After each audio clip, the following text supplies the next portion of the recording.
ศาสนาพุทธแปลเป็นไทยว่าศาสนาตื่นจากความคิดตื่นจากมายาภาพ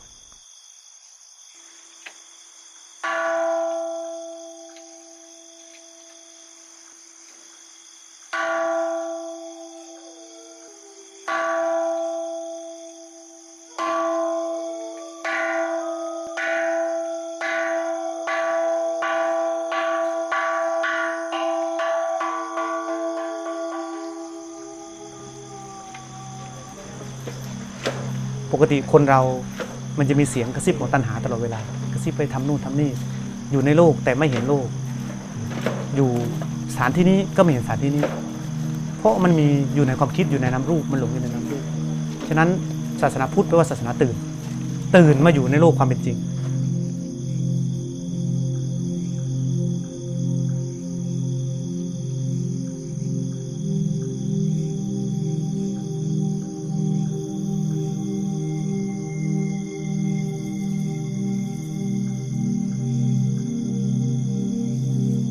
คนเราเกิดมาเนี่ยในการจะได้อัตภาพมาเนี่ยมันต้องประกอบด้วยกลุ่มพลังงานและธาตุและสสารต่างๆอย่างตัวเราเนี่ยมันประกอบด้วยดินน้ำไฟลมในภาษาพระพุทธเจ้านะแต่จริงๆมันก็คือคาร์บอนไฮโดรเจนออกซิเจนเป็นส่วนประกอบของโปรตีนนั่นแหละแล้วก็จะมีจิตใจตัวจิตใจตัวเนี้ยมันจะมีพลังงานอยู่เช่นเวลาเรามีความโกรธขึ้นมาเนี่ยพลังงานใจมันจะเต้นอีกต่างหากเนี่ยนะตัวนั้นแหละคืออารมณ์ของบาปเวลาเรามีความสุขขึ้นมาไปทำบุญทำทานหรือช่วยเหลือผู้คนไม่ว่าศาสนาใดก็แล้วแต่นะทุกชาติทุกศาสนาถ้าเราได้ช่วยเหลือคนรู้สึกว่าตัวเองทำดีนะมันจะมีพลังงานความอิ่มเอิบขึ้นมาอันนี้เป็นพลังงานของจิตซึ่งจิตกว่าจะได้อัตภาพร่างกายเป็นมนุษย์หรือเป็นคนหรือเป็นสัตว์อะไรต่างๆมานะมันล้วนทำกรรม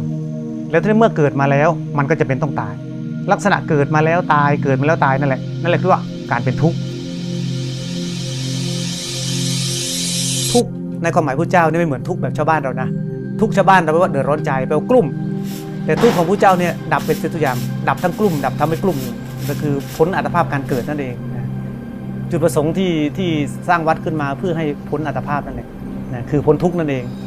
ไม่ใช่พ้นความเดือดร้อนอย่างเดียวนะไม่ใช่พ้นกลุ่มใจเราก็เหมือนกันเวลาวันหนึ่งนะมันจะมีอารมณ์หลายอย่างถ้ามีคนชมเราก็ยิ้มเราก็มีความสุขมีคนตำหนิเราก็ทุกข์อาการแปรปรวนทั้งหลายแหละคือว่าทุกข์ฉะนั้นถ้าเรากำหนดรู้ทุกข์คืออะไรเราจะเข้าใจและได้คำตอบว่าศาสนาพุทธเนี่ยทำไมต้องปฏิบัติธรรมเพื่อให้มันพ้นทุกข์คือพอกันที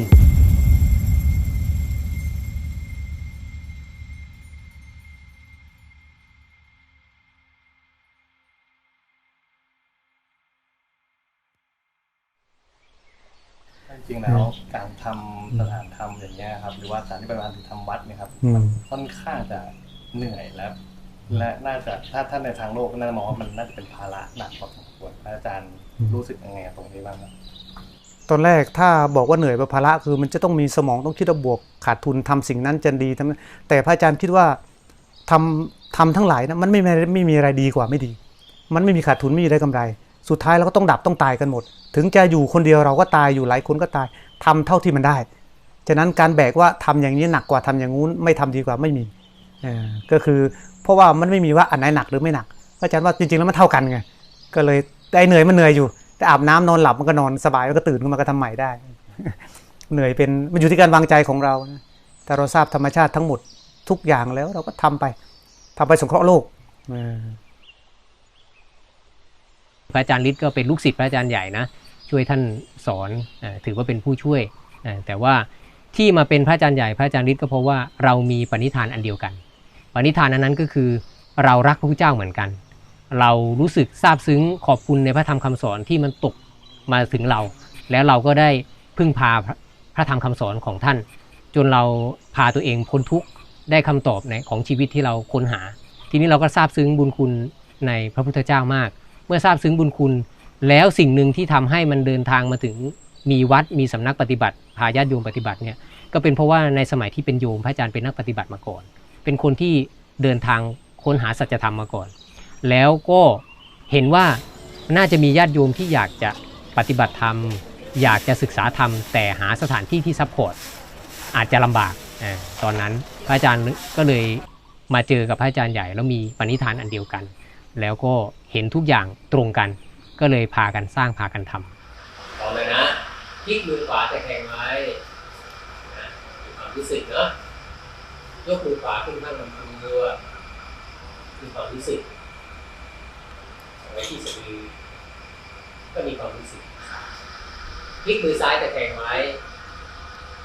ยกมือซ้ายขึ้นข้างลำตัวความรู้สึกไหมความรู้สึกนะเอาไว้ที่สะดือเห็นไหมการสัมผัสพับกันอยู่ไหมไม่ต้องเกร็งนะสบาย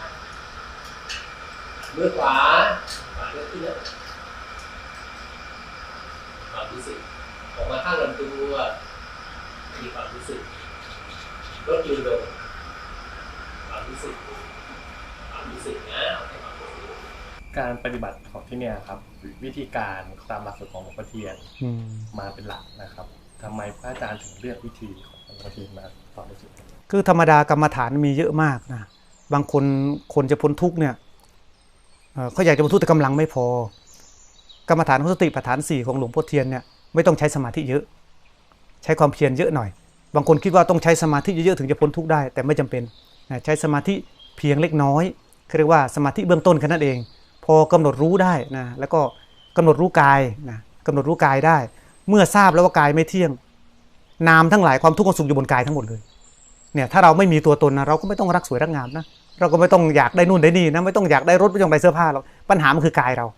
ฉะนั้นเมื่อเราดูกายสติปัฏฐาน 4ตามหลวงพ่อเทียนเนี่ยท่านสอนให้เห็นกายแยกรูปแยกนามพื้นฐานก็คือมีกายกิเลสเลยมากองอยู่ที่กายนี่แหละสิ่งที่ครูบาอาจารย์หลวงพ่อเทียนท่านส่งต่อมาเนี่ยในส่วนของความเป็นเซนคือความรู้ซื่อของบ้านเราเนี่ยมันเป็นลักษณะของอาการรับรู้แบบเถรวาทเถรวาที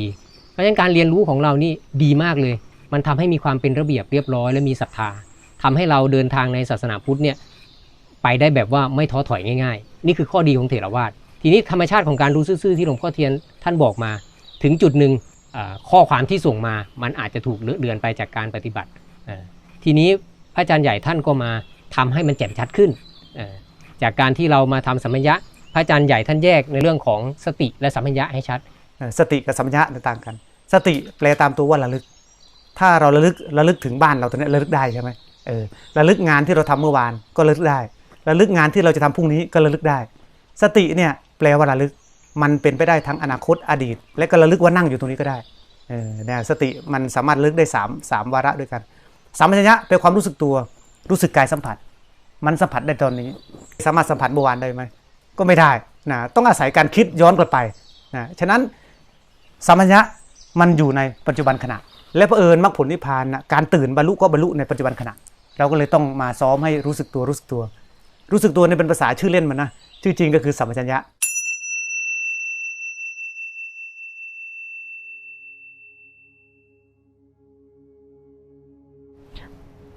ครั้งแรกที่เหยียบพื้น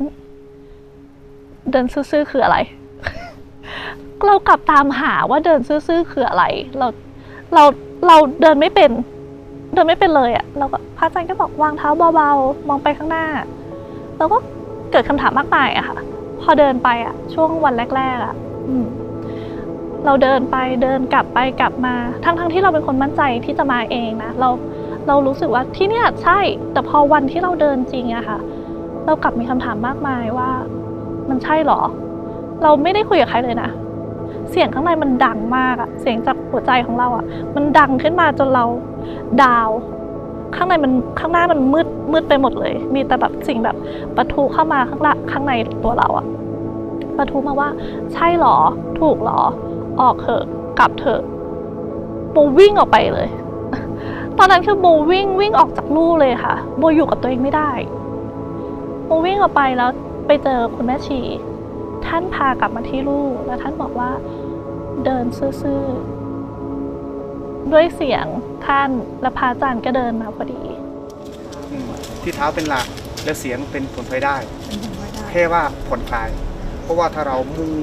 งเพ่งปฏิบัติเกินไปมันจะคลุมอยู่แล้วมันจะอึมครึมอันเนี้ยถ้าฟังไม่เข้าใจจะคิดว่าพระอาจารย์ให้ส่งจิตออกนอกไม่ใช่นะแค่เอามารอบๆตัวแล้วก็รับฟังเสียงปกติไม่มีโฟกัสนะเป็นเสียงเสือราวรอบๆเสียงนี้ก็ได้ยินไม่นี้ก็ไม่ได้ยินแค่นั้นเพิ่มขึ้นอีกมันเป็นการเพิ่มกำลังจิตเพราะจิตบางทีเนี่ยมันจะจมไปที่ใจเราก็เลยอาศัยรู้สึกตัวที่เท้าเพื่อขานอำนาจมัน ไม่ให้จิตมันดูดลงที่ใจนะแล้วก็ฟังเสียงทีนี้พอปั๊บใจมาเบาเราก็ทราบใจตัวใจนี่เป็นมายาภาพทั้งหมดเลยพุทโธแปลว่าตื่นให้มันตื่นออกมาก็เลยจำเป็นต้องดูเท้าเสร็จต่อไปเพิ่มเลเวลฟังเสียงค่อยๆย่องดึงมันออกมาตื่นมาจริงเราอยู่โลกปัจจุบันนี่แหละแต่ว่าเวลาเราหลงไปอยู่ในใจตัวเองนะมีความทุกข์ความสุขความหลงต่างๆอันนี้เป็นทางของมันเป็นอุบายของมันอย่าไปยุ่งกับความคิดที่พระถามเนี่ยไม่ได้ถามให้คิดถ้ามันปรากฏเองก็ช่างมันแต่ไม่ต้องไปวิเคราะห์วิจัยอะไรพระอาจารย์ท่านสอนเดินซื่อๆโอเคเราก็ลองเชื่ออีกครั้งหนึ่งพอด้วยความที่มีครูบาอาจารย์อยู่ใกล้ชิดอะค่ะจึงโบเลยลองอีกครั้งหนึ่งมาดูกันว่าเราจะอยู่กับตัวเองได้ไหมสรุปเราเจอความสบายตรงนั้นน่ะซึ่งโบรู้สึกว่าสิ่งที่น่ากลัวที่สุดอะโบเห็นแล้วนั่นคือข้างในเนี้ยบางคนอาจจะเรียกว่าใจหรืออะไรค่ะสำหรับโบเรียกว่าใจเนาะใจของเราน่ากลัวมากโบไม่สามารถไว้ใจเขาได้อีกแล้วอะเพราะเธอทำให้ฉันอะวิ่งเตลิดออกไปเหมือนคนบ้าไม่สามารถควบคุมอะไรได้เลยอะค่ะนั่นแหละเป็นครั้งแรกที่โบได้เห็นใจของตัวเองคือเราเข้ามาวันแรกเนี่ยเราต้องรู้ก่อนว่าในแต่ละสถานที่ปฏิบัติธรรมเนี่ยก็จะมีวิธีการรูปแบบที่มันต่างกันวันแรกที่เราเข้ามาเราก็รู้แล้วแหละว่าที่เนี่ยเดินจงกรมเป็นช่วงเช้า2 ชั่วโมงแล้วก็ช่วงบ่ายประมาณ 4-5 ชั่วโมงตอนต้นๆเนี่ยพระอาจารย์ก็จะสอนให้เราว่าคือเป็นตามองกายใจมุ่งเท้าเดินธรรมดาเราก็จะสงสัยว่าแล้วมันจะเห็นอะไรนั่นคือจุดเริ่มต้นเราจะเริ่มค้นหาละในวันแรกๆทุกๆคนผมเชื่อว่าที่มาปฏิบัติธรรมที่นี่ต้องค้นหาความจริงว่าเราทำอะไรอยู่เราก็เดินจิตเดินใจนั่งมองเพ่งเท้าบ้างทำอะไรบ้างหรืออะไรก็ตามที่เราเชื่อว่าจะทำให้เราพ้นทุกข์เราทำทุกอย่างในลานจงกรมอย่างสมมตินักภาวนาปฏิบัติธรรมเนี่ยเดินจงกรมอยู่เนี่ยผัสสะเกิดขึ้นเวทนาเกิดขึ้นเขาอาจจะใช้ความคิดเข้ามาตรองมาพิจารณาว่าผัสสะนี้เกิดขึ้นเป็นเหตุปัจจัยให้เกิดตัณหาฉะนั้นแล้วเราควรจะทันที่ผัสสะดีกว่าเราควรจะมีสติให้เข้มแข็งนะให้ทันผัสสะทีนี้เขาก็ตั้งใจเดินโดยมีสติโดยไม่รู้ว่าสตินั้นเป็นสติที่เป็นสติสมุทัยคือว่าเขาเพ่งเกินไปพอเพ่งเกินไปปุ๊บจริงๆแล้วตัวนั้นคือความคิดใช้ความคิดปฏิบัติมันเลยไม่ใช่ญาณปัญญาดังนั้นญาณปัญญาคือการระงับสังขารระงับความคิดหาการคิดอยากได้คำตอบญาณปัญญาไม่ใช่ทางความคิดหาคำตอบแต่เป็นการหยุดคิดหาคำตอบแล้วใช้สัมผัสรู้ส่วนความคิดที่เกิดขึ้นมาเองให้เรารู้นั้นเป็นสิ่งที่เรียกว่าญาณเห็นด้วยญาณปัญญาการเห็นความคิดเห็นขันธ์ห้ามันคิดเองเนี่ยเขาเรียกว่าเห็นด้วยญาณปัญญาให้ชัดลงไปเลยก็คือญาณปัญญาคือญาณที่เกิดจากการเห็นด้วยจิตการที่จิตจะเป็นผู้เห็นได้นั้นจิตต้องมีสมาธิคือสัมมาสมาธิคือต้องอยู่กับปัจจุบันแล้วปล่อยให้กายให้ใจมันทำงานให้ดูคีย์เวิร์ดสำคัญหรือวอร์ดดิ้งสำคัญก็คือเราต้องสามารถที่จะอยู่กับปัจจุบันโดยให้กายและใจทำงานให้เราดูเมื่อปล่อยให้กายให้ใจทำงานให้ดูโดยที่เราไม่หลงเลยนั่นคือญาณปัญญาแต่เมื่อไรก็ตามที่เราเข้าไปแทรกแซงอันนั้นญาณปัญญาก็จะเสียไปเพราะมันเป็นการคิดวิเคราะห์แล้วคนเรียนมากเมื่อระลึกถึงความรู้นั่นแหละคือสติปัญญาถ้าคนไม่ได้เรียนเลยระลึกไปก็ไม่รู้จะระลึกอะไรคือเรียกว่าไม่มีปัญญาให้สติปัญญาจากการ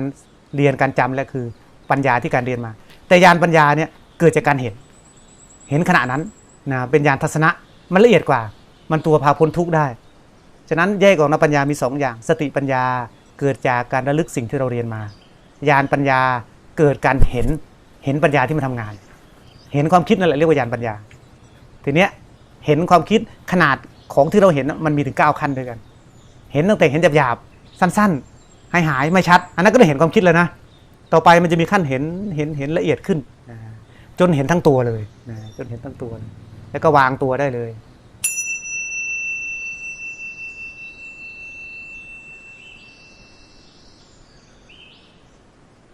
โดยหลักการนะคะมาภาวนาที่นี่นะคะจะใช้เวลา7 วันนะคะ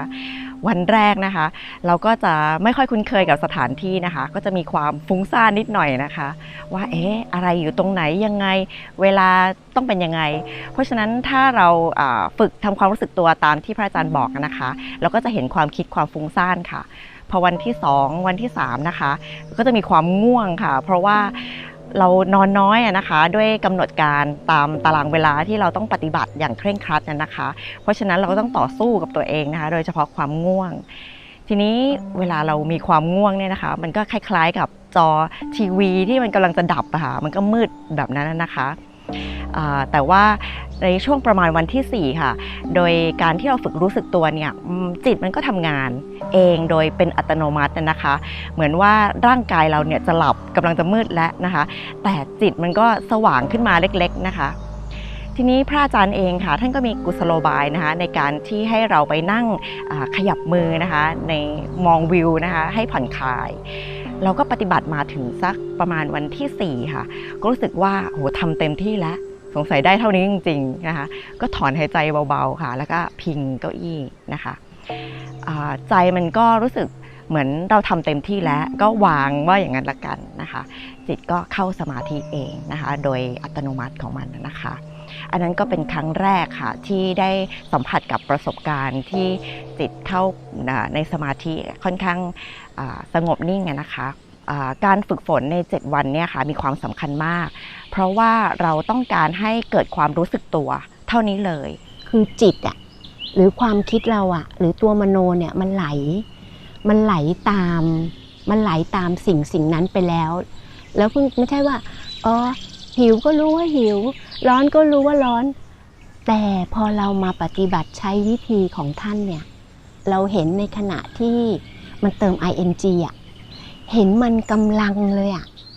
เห็นกำลังคิดกำลังทำเหมือนเกิดขึ้นตั้งอยู่แล้วก็ดับไปเห็นณขณะปัจจุบันเลยไม่ใช่ว่าตามเห็นที่ผ่านมาคือเราตามเห็นไงตามเห็นตามรู้แต่ตอนนี้เหมือนเราตื่นรู้อะเรารู้ตัวทั่วพร้อมเราเห็นขณะเขากำลังคิดแล้วถ้าดีฝึกไปดีกว่านั้นนะมันจะเห็นเป็นปรมัตถ์อะมันจะเห็นลักษณะของอาการเนี้ยมันจะเกิดขึ้นก่อนมันจะอย่างเช่นภายในกายเราเนี่ยมันจะมีความรู้สึกเหมือนเป็นมวลขึ้นมาก่อน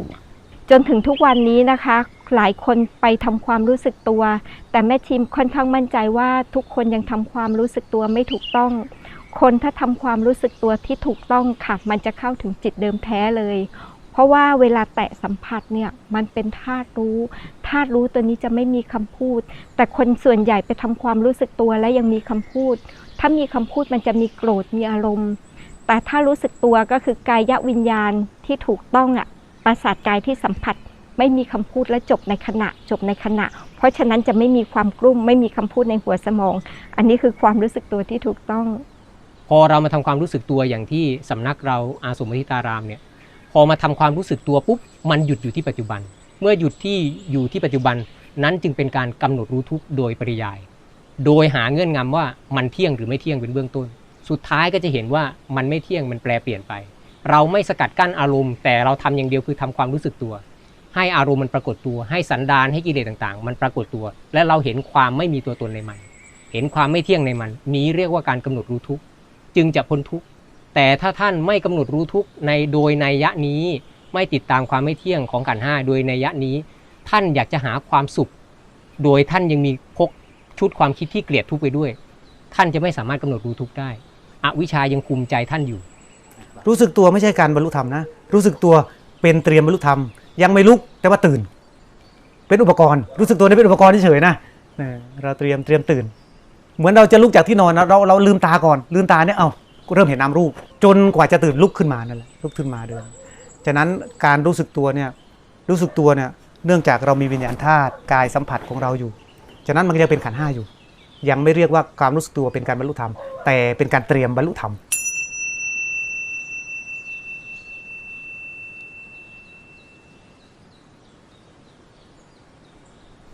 ตอนเย็นของในทุกๆวันก็จะมีพระอาจารย์มาสอบว่าวันนี้เป็นยังไงบ้างในทุกๆคนเลยพระอาจารย์เอาใส่ลูกศิษย์ทุกคนที่มาปฏิบัติในวันนั้นของเราในวันแรกเนี่ยพระอาจารย์ก็มาถาม ก็เราก็เล่าของเราไปว่าเราทำอย่างนั้นทำอย่างนี้พระอาจารย์ก็บอกว่าเราเดินเยอะไปเราทำเยอะไปพระอาจารย์จะบอกว่าให้เดินซื่อกว่านั้นอีกซื่อเท่าไหร่ยิ่งดีพระอาจารย์ก็เลยเดินให้ดูพระอาจารย์ให้เดินดูพระอาจารย์เพียงแค่พระอาจารย์จะมีไม้เท้าอยู่อันหนึ่งแล้วก็วางไว้ที่พื้นปักไว้แล้วก็เดินซึ่งเรางงมากคือการเดินธรรมดาต่างไปจากที่เราออกแบบไว้ในความคิดเลยว่ามันต้องแบบนี้มันต้องทำแบบนั้นต้องทำแบบนี้เราก็งงเลยทีนี้ยิ่งเดินซื่อเท่าไหร่ยิ่งดีนั่นคือในวันแรกๆวันถัดมาก็จะมีการเปลี่ยนแปลงในตัวเราพอเราทราบสิ่งนี้ปุ๊บเราคิดเลยว่าวันรุ่งขึ้นเราจะทำยังไงดีเราก็เกิดการเพื่อที่จะพ้นทุกข์มันต้องอย่างนี้นะต้องอย่างนั้นเราก็เลยปรุงขึ้นมาอีกว่าเดินซื่อของเราก็เดินไปเดินแบบเหมือนเหม่อลอยเดินเพลินๆเดินเหม่อจนกระทั่งเราอันนี้ไม่ใช่แล้วก็เดินไปอีกว่า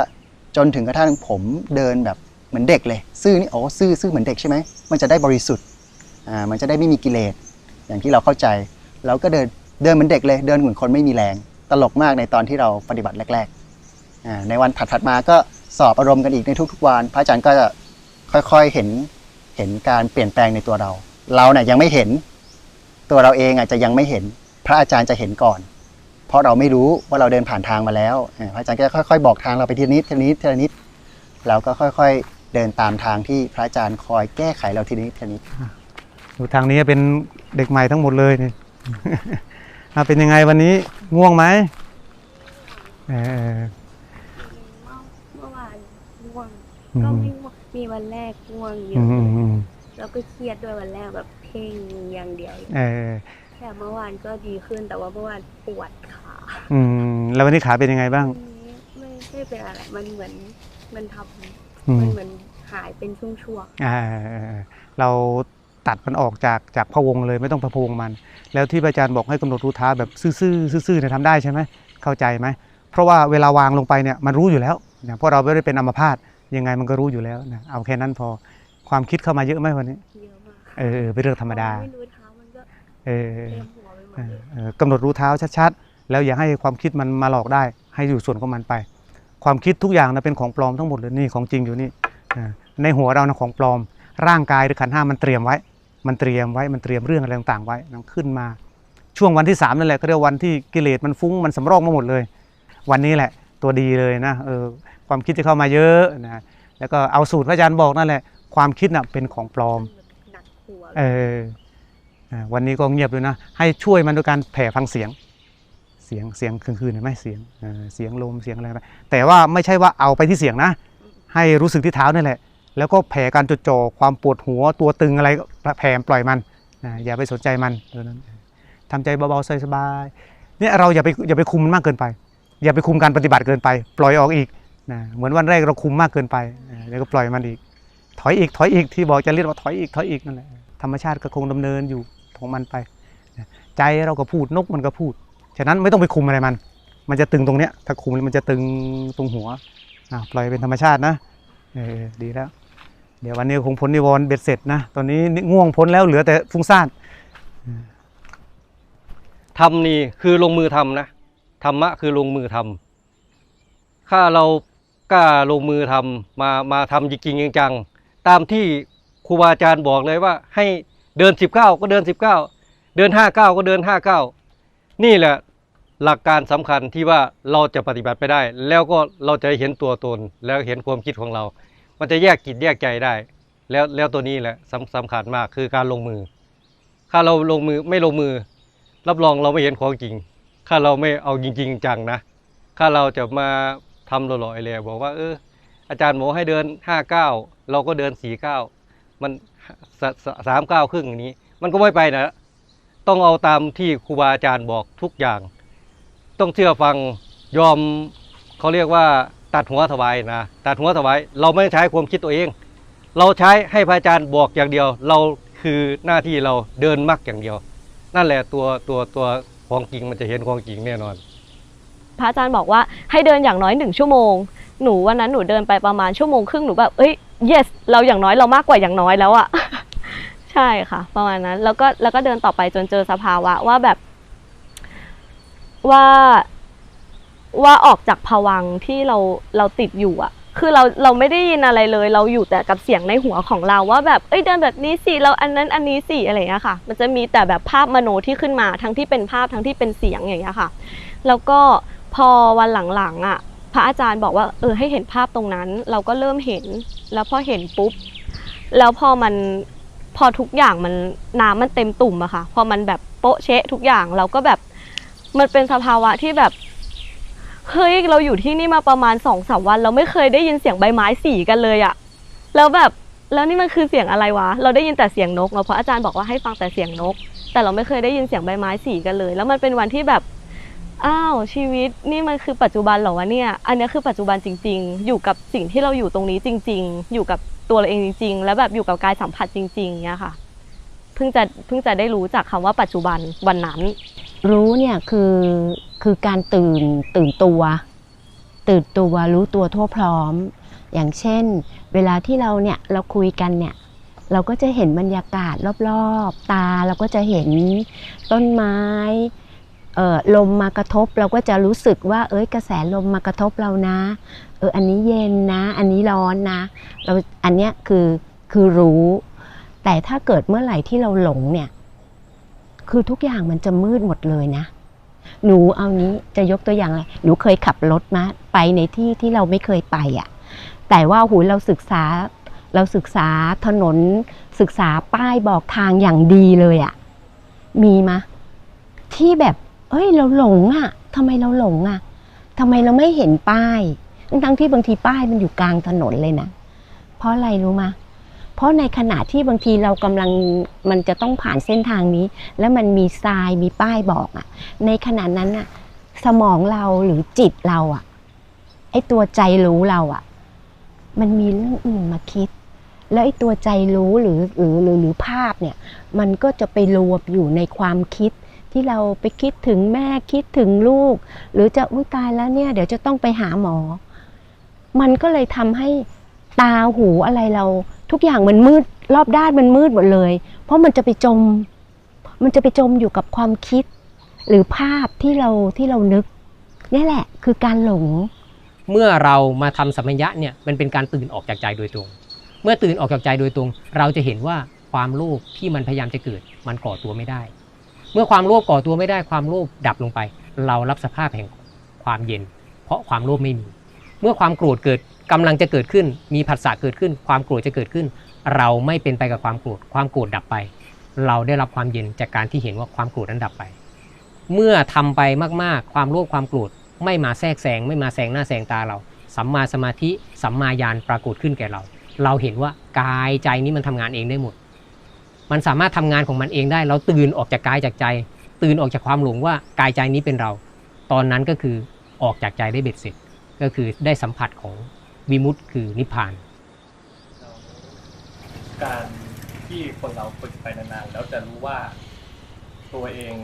อยู่ขั้นไหนแล้วหรือมันรู้ทำขั้นไหนแล้วมันมีวิธีสังเกตไหมครับพระพุทธเจ้าท่านวางสังโยชน์ไว้10 ข้อสังโยชน์แปลว่าสิ่งที่รุงรังที่จะยึดเราไว้กับโลกสังโยชน์ทั้ง10 ข้อทีเนี้ยถ้าเราจะเช็คลิสต์อย่างนั้นก็โสดาบันละได้3 ข้อเนี้ยเราก็ดูดีว่าโสดาบันเราละได้จริงไหมแล้วก็เช็คลิสต์อันนี้ปัญญาน้อยๆนะก็ลองดูอย่างถ้าเป็นพระอนาคามีเนี่ยอนาคามีละอะไรได้บ้างละกามก็ละโกรธปฏิฆะนั่นแหละถ้าสมมุติว่าเรายังโกรธอยู่พูดแล้วปั๊บเราชุนเฉียวโกรธปั๊บเราไม่ใช่อนาคามีแน่ๆเป็นอะไรไม่รู้แต่ฟันธงว่าเธอไม่ใช่อนาคามีเพราะเธอยังโกรธฟัดเฟียดอยู่เนื่องจากมันไม่เห็นโกรธมันไม่เห็นตรงที่หัวใจมันเต้นแรงหายใจถี่ฟึบขึ้นมานั่นเรียกว่าอาการโกรธเมื่อเราไม่เห็นเราก็หลงโกรธไปเลยหลงนามรูปนั่นแหละเวลาเราโกรธใครนะเราจะสร้างรูปขึ้นนะถ้าอยู่ตัวหน้าก็ด่าถ้าอยู่รับหลังเราจะสร้างรูปในการทำร้ายเขาหรือหาคำพูดที่จะทำให้เขาเจ็บใจนะรูปตัวนั้นแหละเราไม่ทันมันทีนี้การจะทราบว่าเราบรรลุธรรมหรือเปล่าก็อาศัยสังโยชน์พระเจ้านี่แหละค่อยๆไล่ค่อยวัดเอาแต่ว่าถ้าคนที่อินทรีย์แข็งๆนะเขาไม่ไล่มาทีละข้อหรอกเขาไล่วางใจทั้งดวงเลยวางใจทั้งดวงก็จบกันแค่นั้นทีนี้การทำความรู้สึกตัวเนี่ยมันจะเกิดวิปัสสนาญาณเห็นอารมณ์เล็กๆน้อยๆจนถึงอารมณ์ละเอียดของโสดาบันฉะนั้นการจะบรรลุธรรมก็จากการเห็นนี่แหละไม่สามารถบรรลุธรรมโดยวิธีอื่นได้บรรลุธรรมโดยการเห็นนี่แหละการเห็นของปัญญาวิมุตติเมื่อเห็นโกรธในร่างกายเรานะในขันธ์5เรามันก็มีโกรธอยู่นะแต่ถ้ารู้ทันมันไม่โกรธเยอะมันไม่โกรธหนักมันมีอารมณ์ทุกอย่างนะ เพราะว่ากระแสความคิดเนี่ยกิเลสทั้งหลายมันก็ไหลมาเหมือนแม่น้ำนะเราตัดมันไม่ได้หรอกเพราะมันเป็นอากาศธาตุเหมือนเราตัดน้ำคลองเราตัดมันไม่ได้เราแค่มาเห็นมันก็เห็นมันเห็นกระแสมันคิดการจะบรรลุธรรมก็จะเห็นมันและวางมันแล้วก็ตื่นโดยการรับทราบสิ่งรอบตัวรับทราบเสียงนะรับทราบเสียงแล้วก็ปล่อยให้ใจเป็นใจไปมันจะบรรลุตอนนั้นแหละ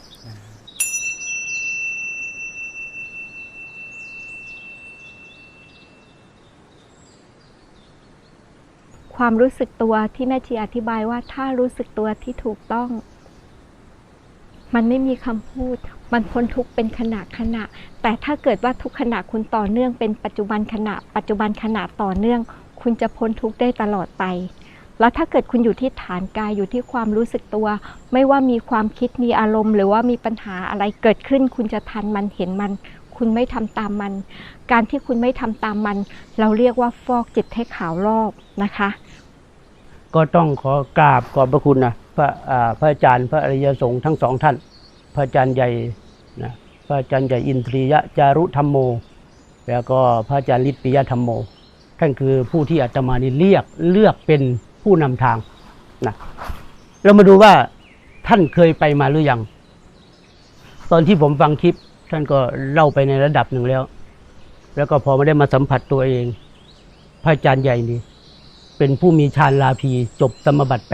8เป็นผู้เชี่ยวชาญในเรื่องของสมาธิแล้ว1แล้วก็สามารถที่จะไป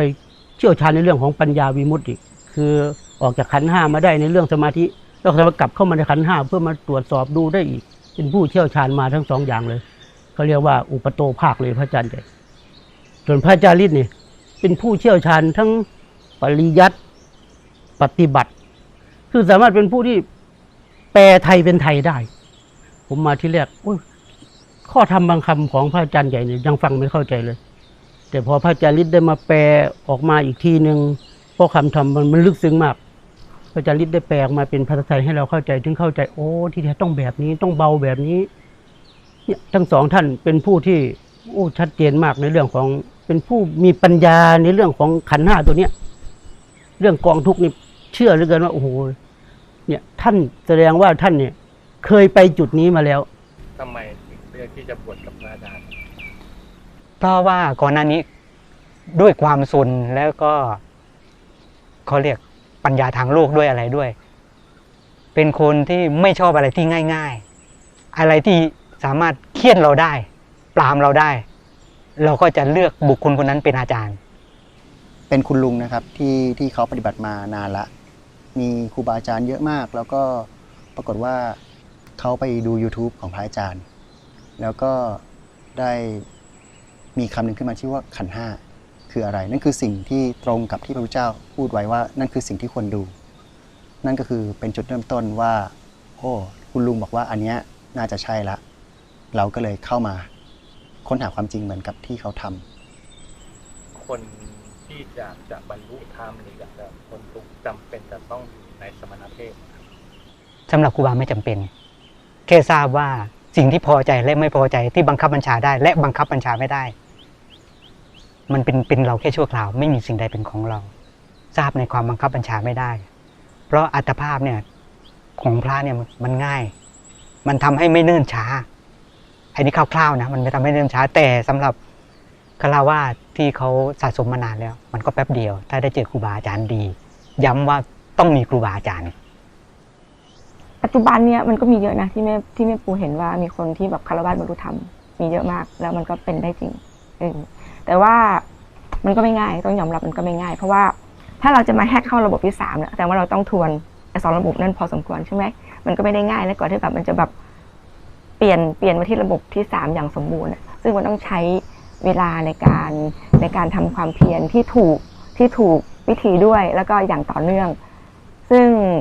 ถ้าคนที่ใช้ชีวิตทั้งโลกเนี่ยไม่ง่ายนะที่แบบจะสามารถทวนนิสัยเพราะธรรมชาติของเราอ่ะมันก็จะไปตามความเคยชินใช่ไหม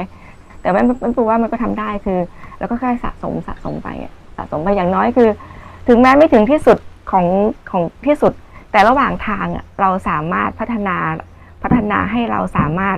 มีชีวิตที่มีคุณภาพแล้วก็มีประสิทธิภาพมากขึ้นมากเลย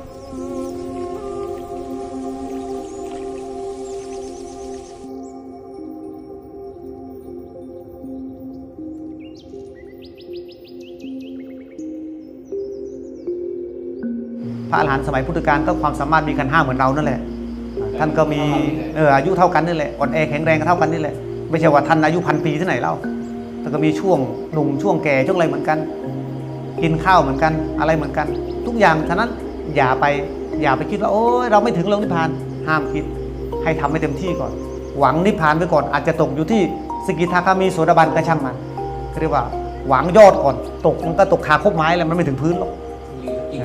อยู่กิ่งใดกิ่งหนึ่งแหละแต่ถ้าโอ้ยไม่ได้เราเกินวาสนาแล้วนี่เห็นความคิดแล้วมันเกินวาสนาได้ไงได้เห็นช่องทางแล้วก็ลงสู่คลองแล้ว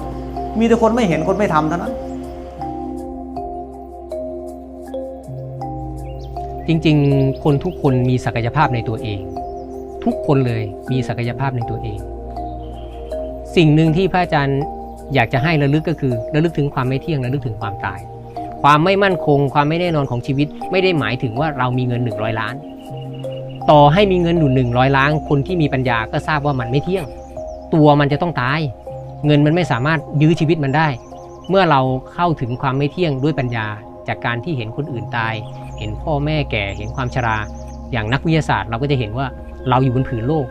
กเราอยู่เท้งเต้งลอยอยู่ในอวกาศมันมีแต่ความไม่แน่นอนในสภาพแห่งการดำรงชีวิตอยู่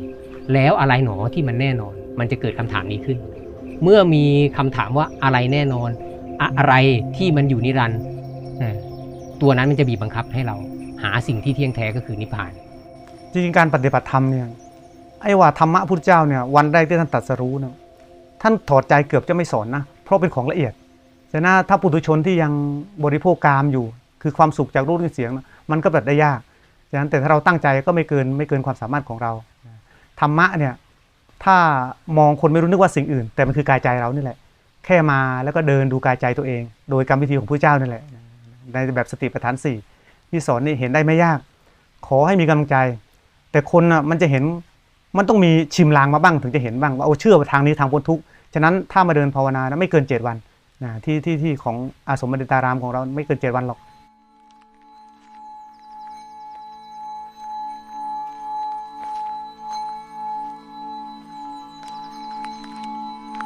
จะบอกว่าแนวทางของพระอาจารย์นะคะนำไปใช้กับชีวิตจริงได้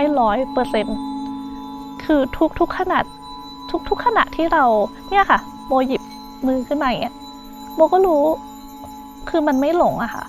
พอเราหลงน้อยที่สุดอะปัญหามันก็จะน้อยที่สุดพอออกไป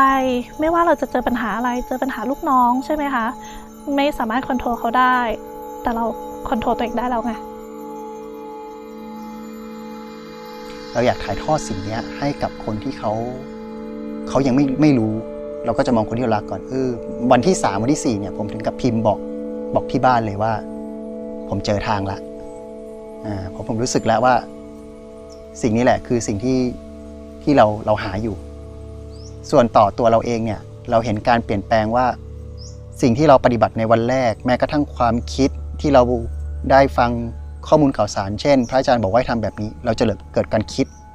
พอเกิดการคิดเราเกิดกระบวนการอะไรบางอย่างแล้วออกมาเป็นการกระทำทั้งที่เป็นคำพูดสั้นๆแต่เราสามารถปรับเปลี่ยนคำพูดนี้แล้วแต่ความคิดที่เราทัศนคติของเราต่อความคิดนี้ไปเป็นได้หลากหลายมากว่าแค่เดินซื่อๆเนี่ยโอ้โหเล่นเราหลายรูปแบบหรือแม้กระทั่งให้เดินตามมองไกลใจรู้เท้าเราก็เล่นหลายรูปแบบมากแล้วก็เห็นกระบวนการที่เราแค่สิ่งเล็กๆจากคำพูดคำเดียวเนี่ยมันสามารถส่งผลต่อการกระทำของเราได้เยอะเวลาที่เราอยู่โลกข้างนอกอะเรื่องมันวุ่นวายมากเลยมีทั้งเรื่องลูกค้าเรื่องคนนั้นคนนี้อะไรอย่างงี้ใช่ปะคะแล้วมันก็จะมีเสียงคิดว่ามันน่าจะแบบมีเสียงในหัวเหมือนที่เคยผ่านมาแต่ทีเนี้ยเราอาจจะจับได้เร็วขึ้นแล้วว่าเฮ้ยแกเริ่มคิดไปเองแล้วอยู่กับตรงนี้โอเคแบบมือเราสัมผัสลมอยู่นะอะไรอย่างเงี้ยแบบให้กลับมาอยู่ที่ตัวเองอะค่ะแล้วก็คิดว่าพอเรามีคือสมมุติว่าเรามี 100% ใช่ปะคะเมื่อก่อนเนี้ยเราจะมีพื้นที่ในหัวของเราอะประมาณ 70% ที่แล้วเราก็อยู่กับแค่ความเป็นจริงประมาณ 30% หนูคิดว่ากลับไปอะพื้นที่ที่เราจะได้แบบสร้างสรรค์พื้นที่ที่มันอุดมสมบูรณ์อีก 30% มันคงจะเพิ่มมากขึ้นมันอาจจะไม่เต็ม100หรอกแต่มันก็คงจะมากกว่า 30% เมื่อก่อนวิธีการที่นี่มันเหมือนมันเป็นการเปลี่ยนชีวิตในการปฏิบัติของเราจากที่เป็นการเดินสเปะสปะแบบเราหลงทางถูกไหมคะ เรามาปุ๊บ7 วันนี่เราได้ทางชัดเจนว่าเราจะต้องไปยังไงก็จะต้องนำไปปฏิบัติต่อเพราะว่าถ้าเกิดเรามาเข้าคอร์สแต่เรามาเหมือนหนีทุกข์มาหาสุขชั่วคราวแล้วเราก็ไม่กลับไปไม่มีทางที่เราจะพ้นทุกข์เพราะสุดท้ายทุกข์ที่จะพ้นได้ก็ต้องมาจากความภาคเพียรและก็การปฏิบัติพระอาจารย์ค่ะขอบคุณพระอาจารย์มากเลยค่ะก็รู้สึกว่าดีที่ได้เจอท่านค่ะดีที่มีที่นี่ที่ให้ปฏิบัติเพราะว่าเมื่อก่อนก็อยากเหมือนกับแม่ก็สอนมาตั้งแต่เด็กเรื่องนิพพานอะไรเงี้ยก็นั่งสมาธิอะไรมาแต่ว่าเราเหมือนไม่เจอทางเรายังไม่เข้าใจว่าทำยังไงจนมาเจอที่นี่ค่ะก็เลยทำให้เข้าใจคือถึงตอนนี้นะครับผมรู้สึกว่าผมมั่นใจแล้วว่าเหมือนกับว่าเรามีทางแล้วเหมือนกับว่าสมมติถ้าเกิดเราจะไปเชียงใหม่เนี่ยตอนนี้ผมรู้แล้วว่าผมจะขับไปอย่างเดียวละเหมือนผมขับรถเป็นแล้วครับเมื่อก่อนนี้คือเราศึกษาแต่ในวิดีโอเนี่ยผมรู้สึกว่าเหมือนกับว่าเรารู้วิธีขับรู้หมดเลยโอ้โหรู้แบบศึกษาเยอะครับเหมือนรู้วิธีขับแล้วแต่ยังไม่เคยลงขับแต่วันนี้ผมเหมือนกับผมได้ขับเป็นแล้วที่เหลือคือผมเหยียบคันเร่งอย่างเดียวอย่างเงี้ยครับจะถึงช้าถึงเร็วหรือยังไงก็อยู่ที่ผมละ